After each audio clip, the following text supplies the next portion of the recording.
Sadya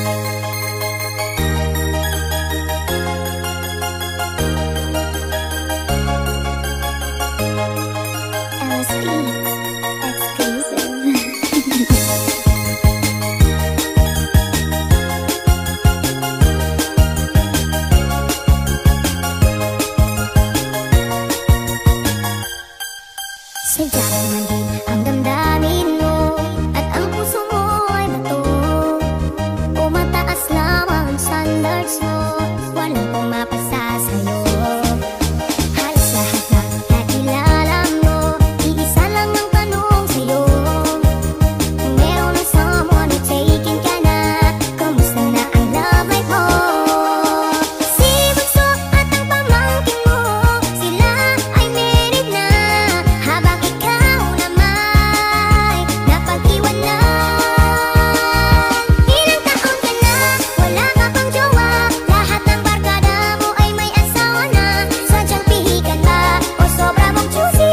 Kailan ka magkakapamilya? Mag-asawa ka na habang may oras pa, magte-30 ka na, wala ka pa rin jowa. Baka magsisi ka, forever kang single, at baka tatanda-tanda ka.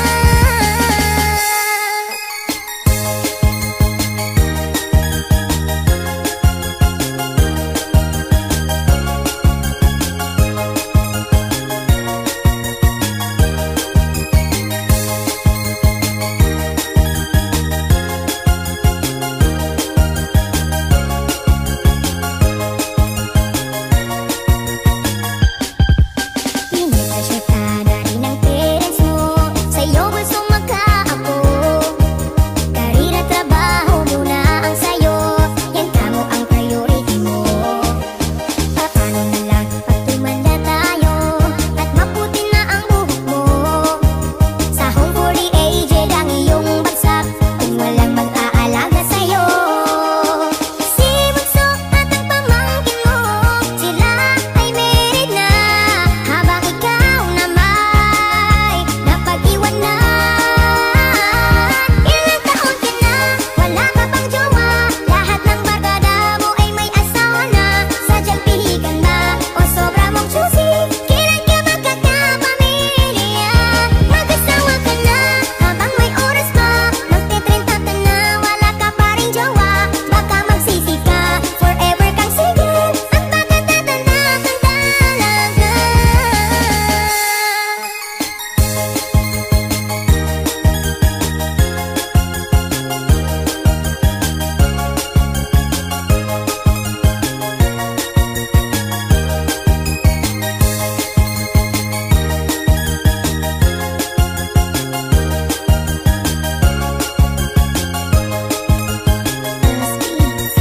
Exclusive.